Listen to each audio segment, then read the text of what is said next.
News reporters are increasingly using technology tools to cover stories in new ways. One kind of news gathering is known as open source reporting. This is when reporters use publicly available materials to help them tell stories. These can include satellite images, video from mobile phones or security cameras, and social media information. The field of open-source reporting is still very young, but some major news organizations have already created separate news teams to center on technology-based reporting methods. The New York Times newspaper has established an investigative reporting department that specializes in open-source reporting. The Washington Post recently announced it was adding 6 people to a special video forensics team. The New York Times published a story based on such reporting in March. The piece was based on radio communications between Russian soldiers during the first 24 hours of a Russian invasion of the town of Makariv outside Kyiv, Ukraine. The newspaper said it collected hundreds of recordings from Russian military forces that communicated in the field by radio. It said the communications were publicly available because they were not encrypted or protected by technology.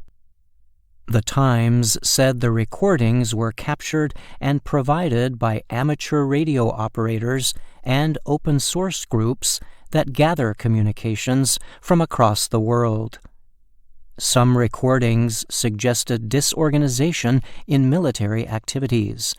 Russian soldiers were heard describing a lack of supplies and non-working equipment. In one recording, the Times team noted that someone appearing to support Ukraine broke into the communications and advised Russian troops to go home. The Times reporters said they did not only use information contained in the recordings for their story. They also attempted to confirm details such as dates, times, and places heard in the communications. They did this by collecting publicly available videos, social media messages, and eyewitness descriptions. Another project the Times team took on was a report called Day of Rage. It sought to piece together events during the January 6, 2021 riot at the U.S. Capitol.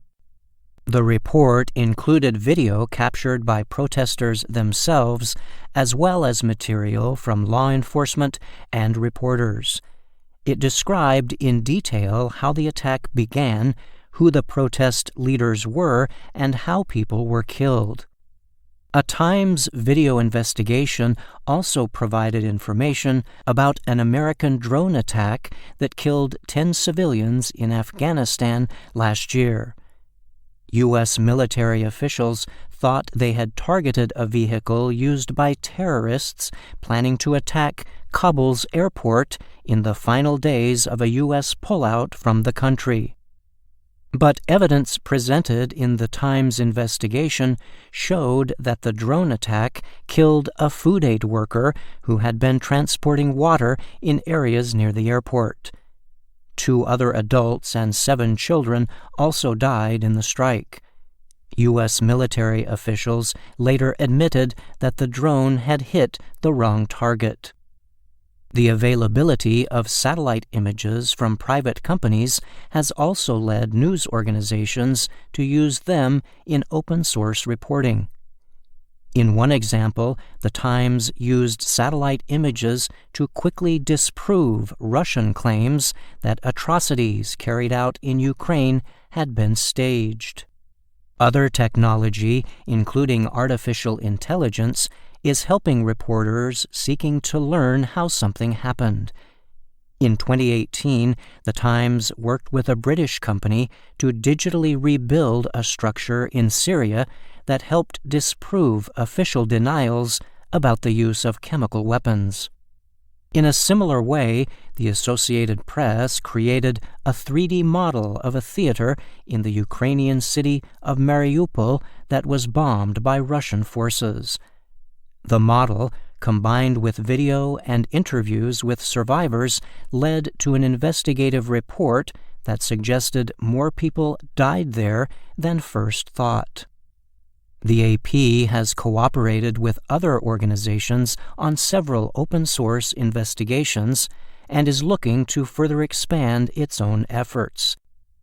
These included a look into terror methods used by Myanmar's military government, an examination of the effects of war on a Gaza neighborhood, and possible war crimes in Ukraine.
Hi, thank you for watching.